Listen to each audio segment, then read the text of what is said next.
Hello दोस्तों, कैसे हैं आप सभी। मैं संदीप चौधरी आप सभी का फ्यूचर क्लासेस में स्वागत करता हूं। और जैसे कि मैंने आप सभी से एक वादा किया था कि मैं आपके लिए दिल्ली पुलिस का जो मॉक टेस्ट पेपर है वो लेकर आऊंगा, और मैं आज उसी ही को लेकर आ रहा हूं आपके सामने। आज हम उसमें कुछ क्वेश्चंस पढ़ेंगे आपके सामान्य अध्ययन के, और कुछ क्वेश्चंस करेंगे आपके गणित के। मैं शुरुआत करता हूँ बिना किसी देरी के पहले क्वेश्चन से। चलिए, आज ये फोकस बनाकर रखना है सबको, क्योंकि मोस्ट इंपॉर्टेंट क्वेश्चन ही मैं आपके सामने लेकर आ रहा हूँ। इतने महत्वपूर्ण क्वेश्चन है जो मैंने काफ़ी टाइम बाद आपके लिए बनाए हैं। बहुत मेहनत करने के बाद इस तरह के क्वेश्चन निकलते हैं, देखना कितने अच्छे क्वेश्चन हैं। क्वेश्चन नंबर 1, आर्यभट्ट और वराहमिहिर। आर्यभट्ट और वराहमिहिर। आर्यभट्ट और वराहमिहिर के सुविख्यात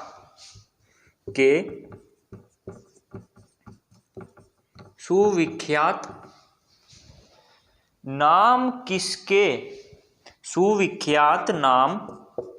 किसके युग के साथ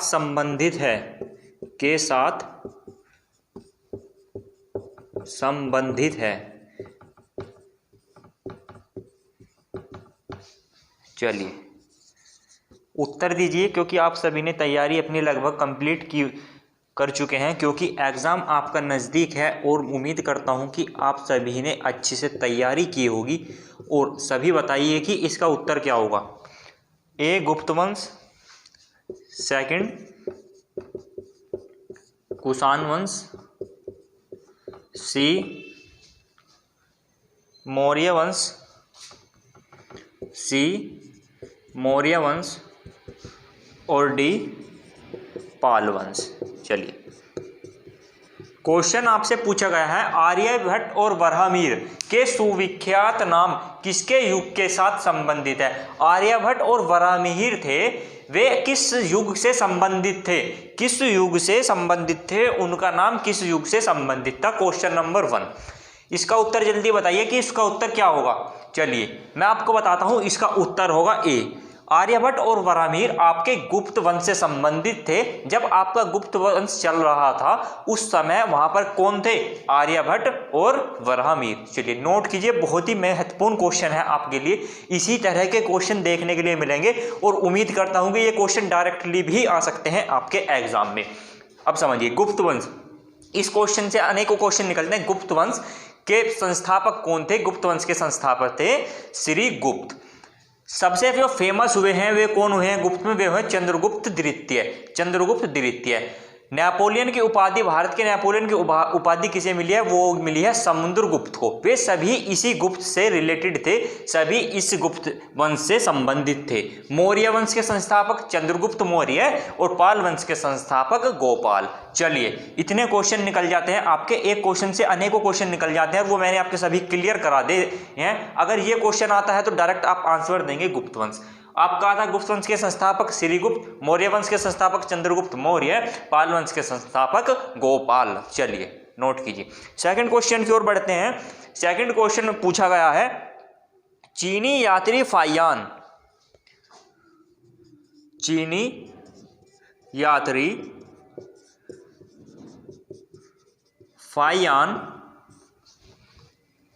किस गुप्त शासक के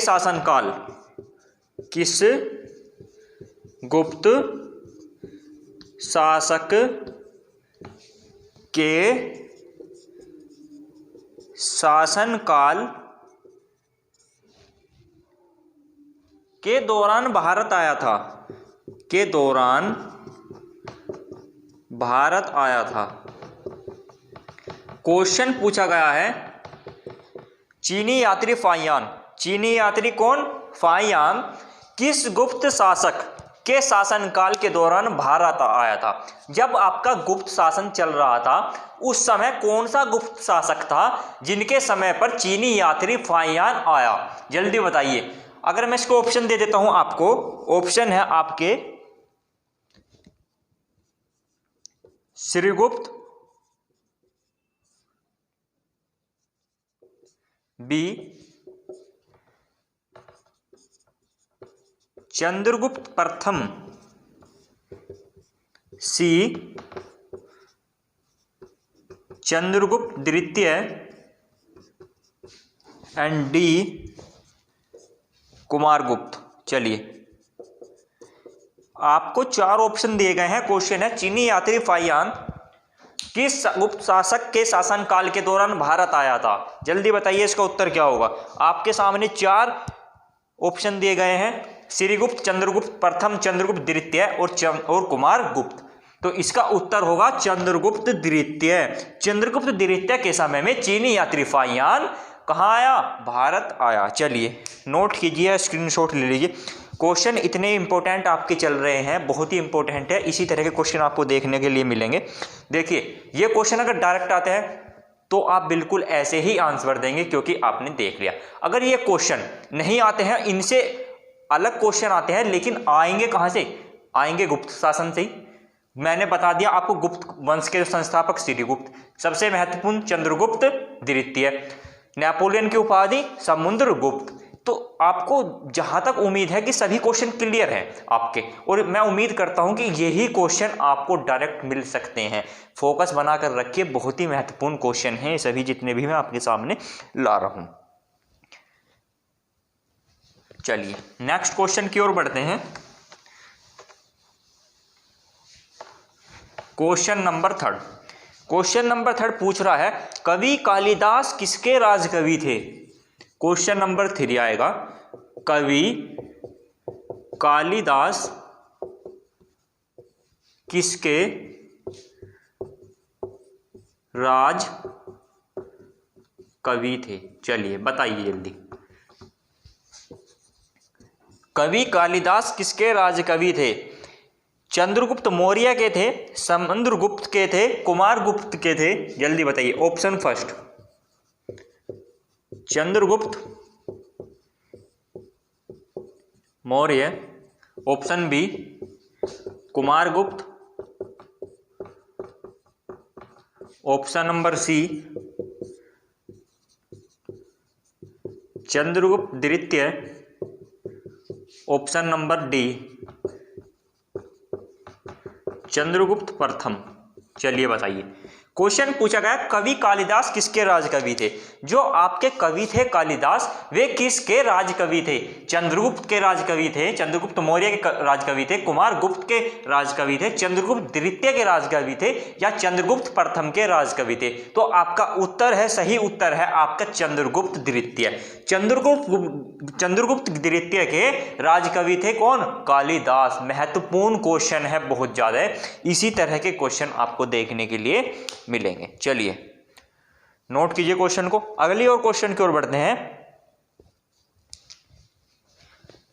क्वेश्चन नंबर 4। गुप्त काल में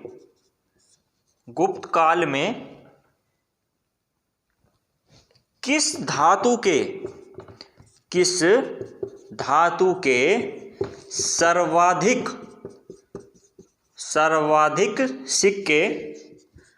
सर्वाधिक सिक्के चलाए गए या जारी किए गए?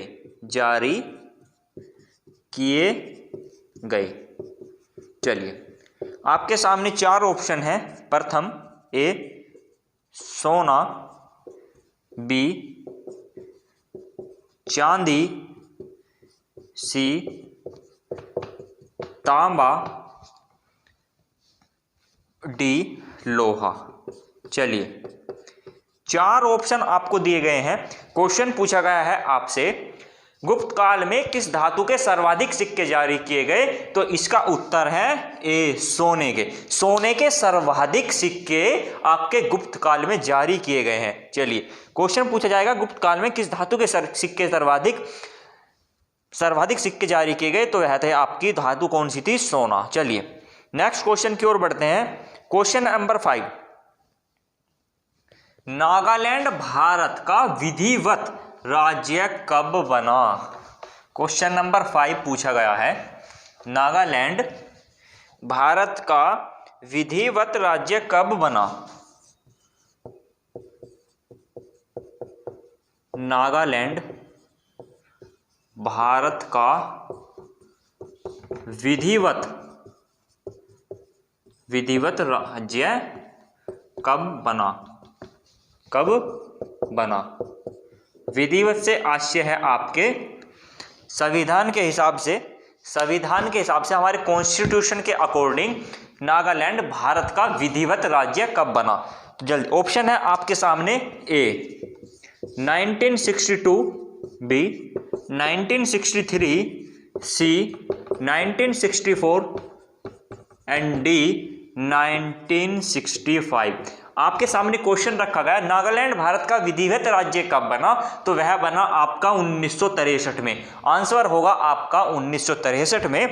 और 1963 से पहले एक युद्ध हुआ था, किसका, भारत और चाइना का, 1962 का युद्ध। चलिए याद रखिए कि युद्ध से एक साल बाद आपका नागालैंड भारत का विधिवत राज्य बना। नोट कीजिए। नेक्स्ट क्वेश्चन की ओर बढ़ते हैं। प्लासी का युद्ध कब हुआ था। यह क्वेश्चन पढ़ाया हुआ है मैंने। प्लासी का युद्ध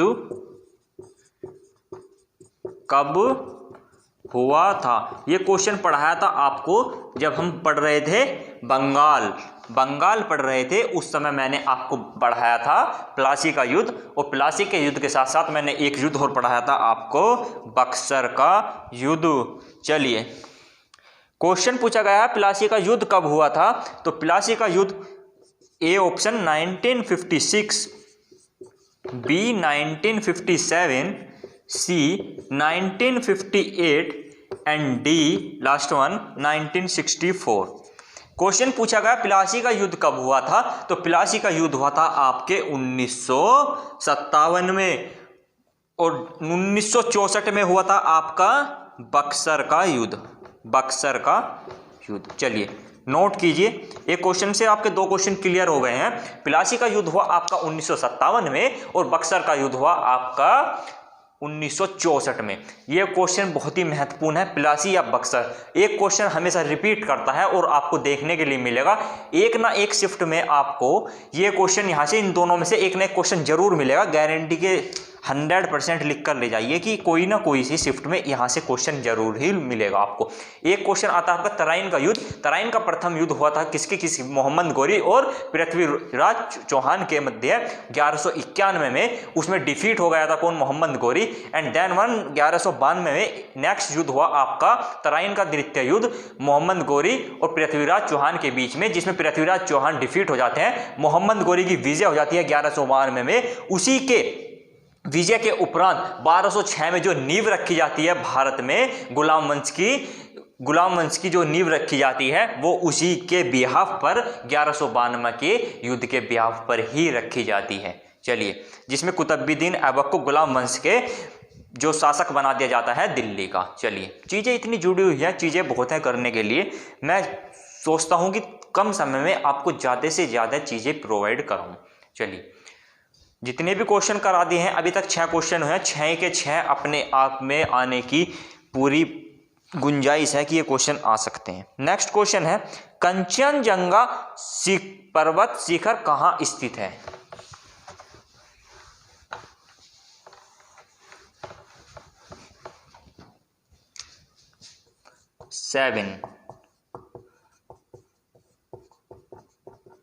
कंचनजंगा पर्वत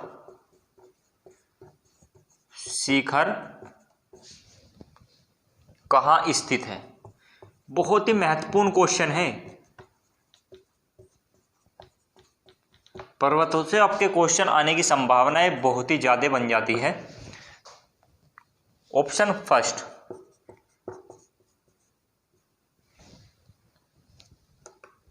सिक्किम, बी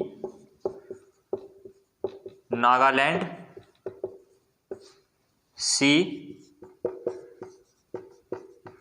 अरुणाचल प्रदेश और डी असम। चलिए क्वेश्चन पूछा गया कंचनजंगा पर्वत शिखर कहां पर स्थित है, जल्दी बताइए। तो यह है आपके सिक्किम में। कहाँ पर स्थित है? सिक्किम में। कंचनजंगा पर्वत शिखर कहाँ स्थित है? तो वह है आपके सिक्किम में। क्वेश्चन आने की प्रबल संभावनाएं हैं, इसलिए मैं चाहता हूं कि क्वेश्चन पर ज्यादा फोकस बनाकर रखें। जितने भी क्वेश्चन आज आपको कराए जाएंगे अति महत्वपूर्ण कराए जाएंगे और अपने आप में प्रबल दावेदारी पेश कर रहे हैं सभी क्वेश्चन आने के लिए। चलिए नेक्स्ट क्वेश्चन की ओर पढ़ते हैं। मुख्य चुनाव आयुक्त, मुख्य चुनाव आयुक्त की नियुक्ति कौन करता है? की नियुक्ति कौन करता है? चलिए आपके लिए ऑप्शन दिए गए हैं। ऑप्शन नंबर 1 प्रधानमंत्री, ऑप्शन नंबर बी राज्यपाल, राज्यपाल, ऑप्शन नंबर सी राष्ट्रपति एंड ऑप्शन नंबर 4 डी मुख्य न्यायाधीश। चलिए आपके सामने क्वेश्चन पूछा गया है, मुख्य चुनाव आयुक्त की नियुक्ति कौन करता है? मुख्य चुनाव आयुक्त की नियुक्ति किसके द्वारा की जाती है? तो वह की जाती है आपके राष्ट्रपति के द्वारा। राष्ट्रपति के द्वारा ही मुख्य चुनाव आयुक्त की नियुक्ति की जाती है और राष्ट्रपति ही प्रथम नागरिक होते हैं किसी भी देश के। राष्ट्रपति प्रथम नागरिक होते हैं किसी भी देश के। और सेना के सर्वोच्च अधिकारी भी कौन होते हैं? राष्ट्रपति ही होते हैं। सेना का सर्वोच्च अधिकारी राष्ट्रपति, देश का प्रथम नागरिक राष्ट्रपति। मुख्य चुनाव आयुक्त की नियुक्ति किसके द्वारा की जा रही है? राष्ट्रपति के द्वारा ही की जा रही है। ठीक है, चलिए इस तरह के जितने भी क्वेश्चन हैं आपके आने की प्रबल संभावनाएं लेकर आ रहे हैं। आज हमने क्वेश्चन पढ़ा, राष्ट्रपति से हमने 3 क्वेश्चन पढ़े। मुख्य चुनाव आयुक्त की नियुक्ति राष्ट्रपति के द्वारा, किसी भी देश का प्रथम नागरिक राष्ट्रपति, सेना का सर्वोच्च अधिकारी राष्ट्रपति। 3 क्वेश्चन आपके यहां से क्लियर हो जाते हैं। बचे हुए 3-4 क्वेश्चन जितने भी महत्वपूर्ण है वे मैं आपकी नेक्स्ट क्लास में करा दूंगा। राष्ट्रपति से रिलेटेड 2-3 क्वेश्चन करा दूंगा आपके प्रधानमंत्री से रिलेटेड, 2-3 आपकी महत्वपूर्ण स्वतंत्रता का अधिकार, संपत्ति का अधिकार, नागरिकता का अधिकार, अल्पसंख्यक आयोग, जितने भी क्वेश्चन बनकर आते हैं महत्वपूर्ण वे भी सभी आपके करा दिए जाएंगे। इसी तरह फोकस बनाकर रखें बस क्लास पर, और चैनल को ज़्यादा से ज़्यादा लाइक शेयर सब्सक्राइब करते रहें, जिससे मुझे मोटिवेशन मिले और मोटिवेशन से मुझे पढ़ाने की जो इच्छाएं हैं मेरे अंदर वे भी ज़्यादा से ज़्यादा जागरूक हो। चलिए नेक्स्ट क्वेश्चन की ओर बढ़ते हैं, क्वेश्चन नंबर 9 की ओर। क्वेश्चन करने के तो हमने 8 किए हैं, लेकिन इन 8 के अंदर हमने 16 से 20 क्वेश्चन कवर कर लिए हैं। नेक्स्ट क्वेश्चन है क्वेश्चन नंबर 9। वायु का दबाव किसके कारण होता है? वायु का दबाव किसके कारण होता है? किसके कारण होता है? क्वेश्चन आपके लिए इतने अच्छे लेकर आया हूं मैं, छांट छांट कर क्वेश्चन लेकर आया हूं।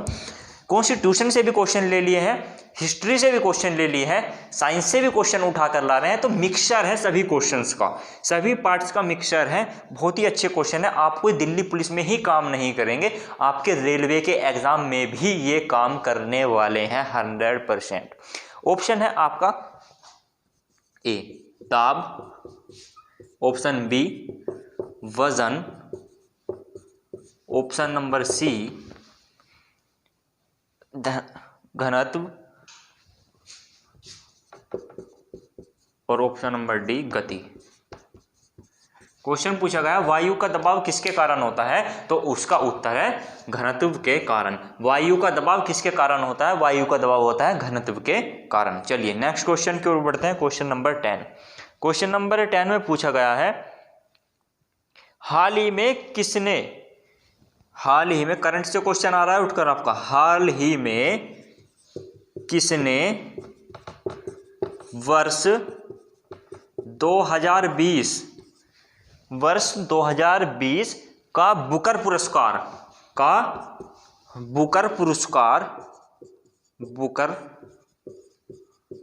पुरस्कार जीता है। चलिए बताइए, अगर आप करंट पढ़ते हैं तो आपने ये क्वेश्चन भी जरूर पढ़ा होगा। अगर आप करंट नहीं पढ़ते हैं तो फिर भी कोई दिक्कत नहीं है, मैं करा दूंगा आपको करंट भी। हाल ही में किसने वर्ष 2020 का बुकर पुरस्कार जीता है, जल्दी बताइए। तो उनका नाम है डगलस स्टुअर्ट। डगलस स्टुअर्ट, चलिए नोट कीजिए। क्वेश्चन पूछा गया था हाल ही में किसने वर्ष 2020 का बुकर पुरस्कार जीता है, तो बुकर पुरस्कार जीता है आपके डगलस स्टुअर्ट ने।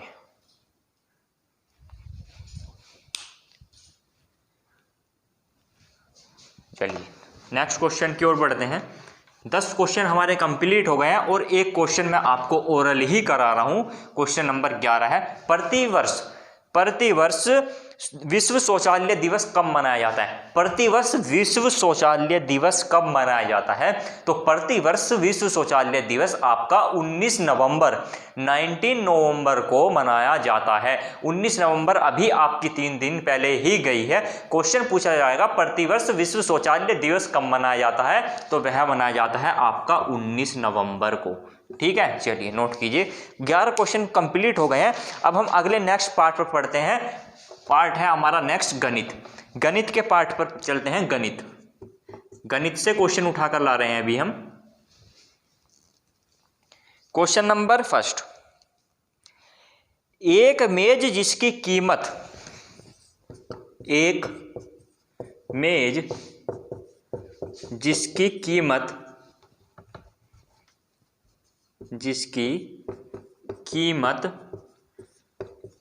750 रुपये थी, 4% हानि पर बेची गई। 4% हानि पर बेची गई। उसका विक्रय मूल्य क्या था।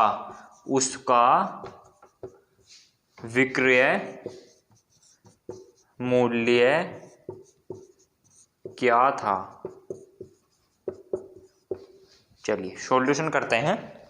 क्वेश्चन पूछेगा एक मेज जिसकी कीमत 750 रुपये थी पर 4% हानि पर बेची गई, उसका विक्रय मूल्य क्या था। अब देखिए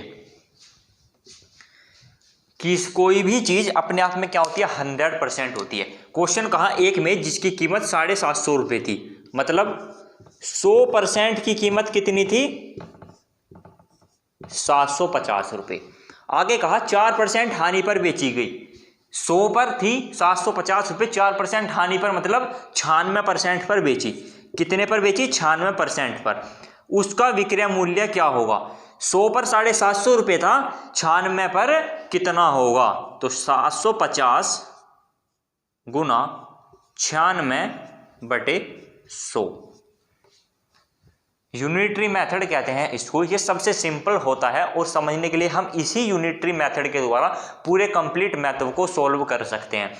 100% थी 750 रुपये, 4% की हानि पर 96% पर उसका विक्रय मूल्य क्या होगा, कितने पर बेची जाएगी। 750 गुना 96/100, 0 से 0 कट गया, 5 दूनी 10, 15 पंजे 75, 48 दूनी 96 और 48 की 15 की 48 में करी तो आ गया आपका 720।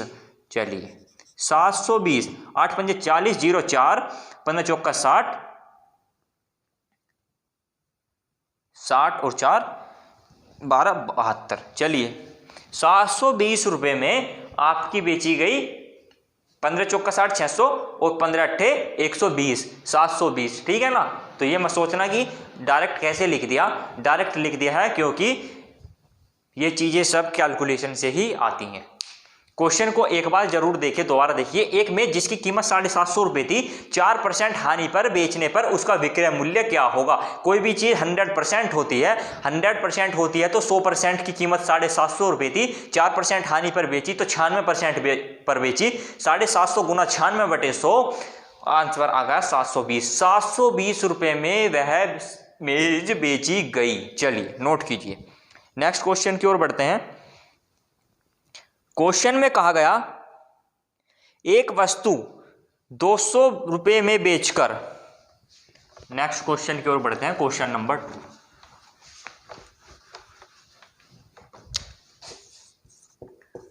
एक वस्तु 220 रुपये में बेचकर नीता ने 10% लाभ कमाया। नीता ने 10% लाभ कमाया।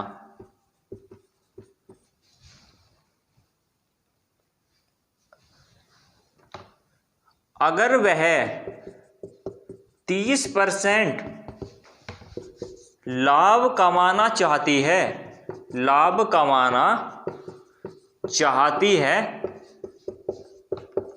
तो वह वस्तु कितने में बेची जाए?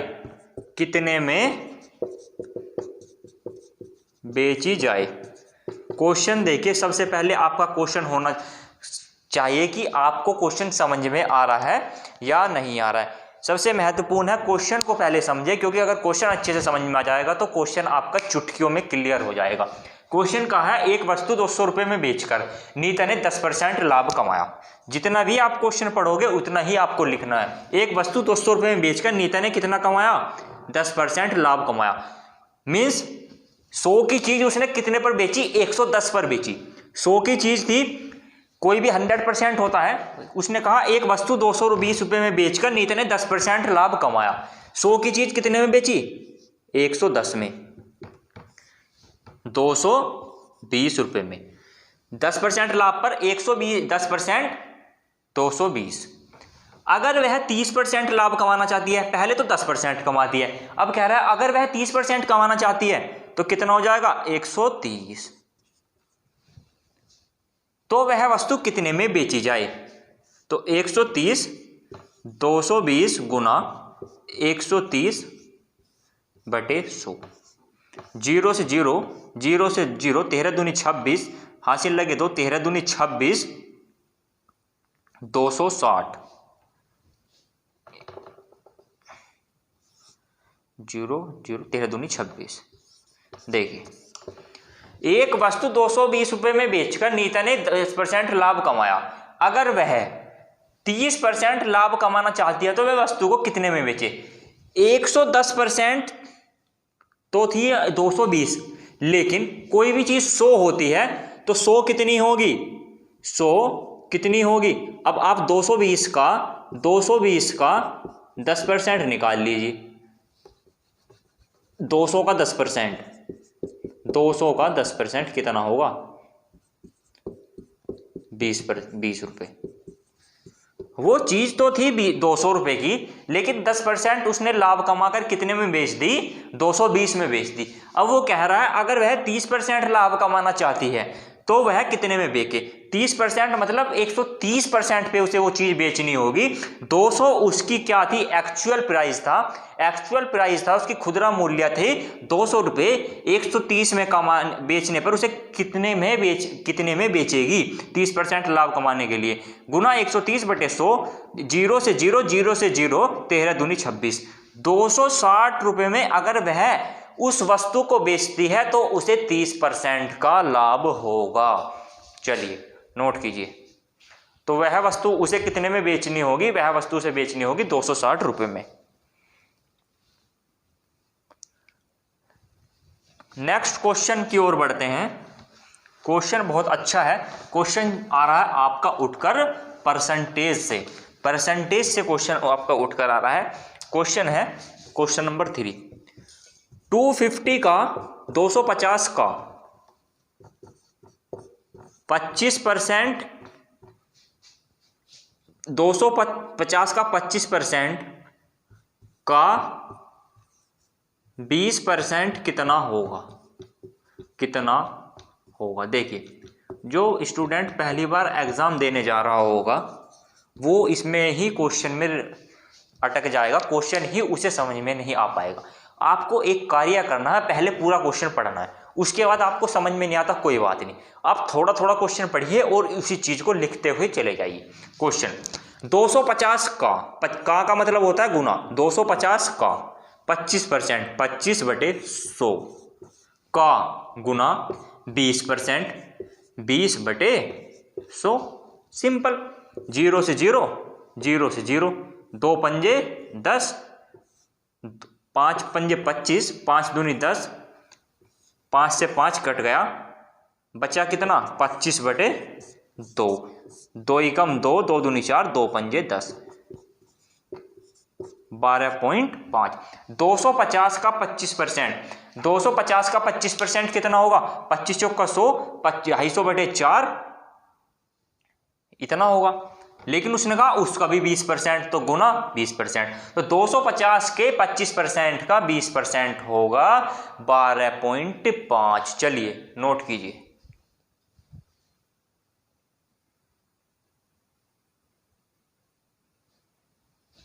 चीजें बहुत सिंपल हैं, आपको बस फोकस करना होगा। एक क्वेश्चन लेकर आते हैं आपका रेलगाड़ी से। रेलगाड़ी के क्वेश्चन भी स्टूडेंटों को काफ़ी परेशान करते हैं। ये क्वेश्चन आपको काम आएगा एसएससी में भी और ये काम आएगा आपको रेलवे में भी। चलिए क्वेश्चन नंबर 4। एक लड़का 12 किलोमीटर प्रति घंटे, 12 किलोमीटर प्रति घंटे की औसत एवरेज, औसत गति से कि औसत गति पर स्कूल पहुंचने के लिए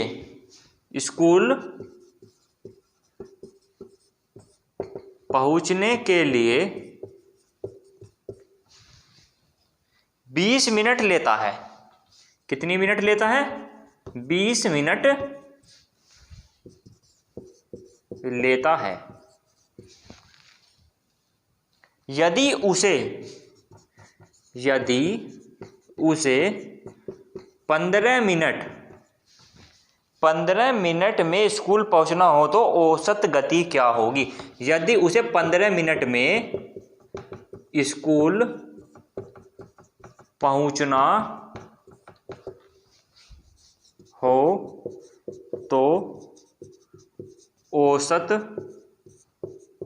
गति क्या होगी। क्वेश्चन को समझिए, पहले क्वेश्चन को समझिए कि क्वेश्चन में कहा क्या गया है। क्वेश्चन में पूछा गया है एक लड़का 12 किलोमीटर प्रति घंटे की औसत गति पर स्कूल पहुंचने के लिए 20 मिनट लेता है। एक लड़का है, वह स्कूल जाता है, स्कूल जाने में उसे 20 मिनट का समय लगता है और उसकी औसत चाल क्या होती है, 12 किलोमीटर प्रति घंटे की स्पीड से जाता है और 20 मिनट में स्कूल पहुंच जाता है। इसमें हमें क्या पता चल गया, उसकी चाल का पता चल गया और टाइम का पता चल गया, लेकिन उसकी दूरी का पता नहीं चला।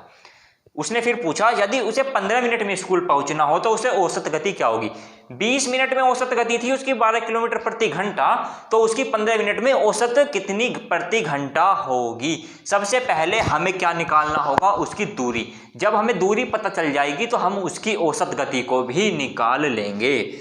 चलिए दूरी बराबर गति बटे समय, speed is equal to distance upon time. Speed, दूरी is equal to distance is equal to speed is equal to distance upon time and distance is equal to speed into time. गति गुना समय। चलिए इंग्लिश वालों के लिए speed is equal to distance upon time, distance is equal to speed into time. गति कितनी है, गति है उसकी 12 किलोमीटर प्रति घंटा। समय कितना है, 20 मिनट। 20 मिनट है, लेकिन मिनट को हमें कन्वर्ट किस में करना है, घंटे में करना है, क्योंकि उसकी औसत गति कितनी है, 20 किलोमीटर प्रति घंटा। घंटे में करने के लिए हम 20 मिनट को भाग कर देंगे किससे, 60 से। तो 20 दिए 60, 3 चौक 12। 4 किलोमीटर क्या है, दूरी है। 4 किलोमीटर क्या है, दूरी। चलिए अब हमें दूरी तो ज्ञात हो गई, लेकिन अब हमें ज्ञात क्या करना है, अब करना है औसत गति। चलिए तो दूरी तो हमें ज्ञात हो गई, अब हमें गति ज्ञात करनी है, डिस्टेंस ज्ञात करनी है हमें। स्पीड करनी है तो गति इज इक्वल टू दूरी बटे समय। गति को बोल दिए आपकी चाल। चलिए, तो दूरी कितनी है? दूरी है आपकी 4 किलोमीटर। समय कितना है? समय है 15 मिनट, और मिनट को हमें बदलना है किसमें? घंटे में। तो उसे भाग कर देंगे 60 से, और ये 60 चला जाएगा ऊपर, तो ये हो जाएगा 4 गुना 60 बटे 15, 15 दू चौका 60, 4 चौक 16, 16 किलोमीटर प्रति घंटा। देखिए, पहले तो वो 20 मिनट में स्कूल जाता था 12 किलोमीटर प्रति घंटे के हिसाब से। क्वेश्चन ने पूछा 20 मिनट में कितनी किलोमीटर प्रति घंटे के हिसाब से उसकी औसत चाल होगी। ये तो हमें समझ में आ गया, पहले समय ज्यादा ले रहा था तो इस बार समय कम ले रहा है। जब समय कम लेगा तो उसकी चाल ज्यादा होगी, और जब समय ज्यादा लेगा तो उसकी चाल कम होगी। पहले समय ज्यादा था तो चाल कम थी, अब समय कम है तो चाल ज्यादा होगी। ये तो हमें समझ में आ गया। 12 से कम अगर उत्तर आ रहा है तो गलत है, क्योंकि समय कम ले रहा है, समय कम ले रहा है तो उसकी चाल ज्यादा होगी। इसलिए हमें पता चला, पहले हमने दूरी निकाली 12 गुना 20 बटे 60, 20 3 60, 3 चौक 12, तो 4 आ गई उसकी किलोमीटर। दूरी थी उसकी उस घर से उसके स्कूल की 4 किलोमीटर। अब हमने क्या करा, चाल निकालने के लिए दूरी बटे समय, दूरी आ गई 4, समय था 15, 15 बटे 60, घंटे में बदलने के लिए 4 गुना 60 बटे 15, 15 चौका 60, 4 चौक 16, 16 किलोमीटर प्रति घंटे के हिसाब से उसकी क्या थी? औसत चाल थी। चलिए, काफ़ी लंबी क्लास हो गई है, तो आज मैं इस क्लास को यहीं पे समाप्त करना चाहूँगा। 11 क्वेश्चन हो गए आपके सामान्य अध्ययन के, और 4 क्वेश्चन हो गए आपके गणित के। 15 क्वेश्चन आज हमने अपने कंप्लीट किए। ऐसे ही हम 2-3 दिन ऐसे ही चलेंगे, और अपना जितनी भी संपूर्ण, मैं गारंटी के साथ बोल सकता हूँ को आप इन्हीं क्वेश्चन पर फोकस करोगे ना, तो आपको बहुत ही ज़्यादा मदद मिलने वाली है इन्हीं क्वेश्चन से, क्योंकि इन्हीं के ब्याह पर क्वेश्चन आते हैं और आपको ईजिली से आप कर पाओगे। चलिए, तो कोशिश करिए कि आप को अच्छे से समझ में आ रहा होगा, और ज़्यादा से ज़्यादा वीडियो को लाइक, शेयर और चैनल को सब्सक्राइब भी करते रहे, क्योंकि इससे मोटिवेशन मिलेगा तो मैं दुगनी एनर्जी के साथ आपको क्वेश्चन कराने में तत्पर खड़ा रहूँगा। चलिए, ओके, मिलते हैं आपकी नेक्स्ट क्लास में। पढ़ते रहिए अच्छे से, और वीडियो को भी शेयर करते रहिए अच्छे से।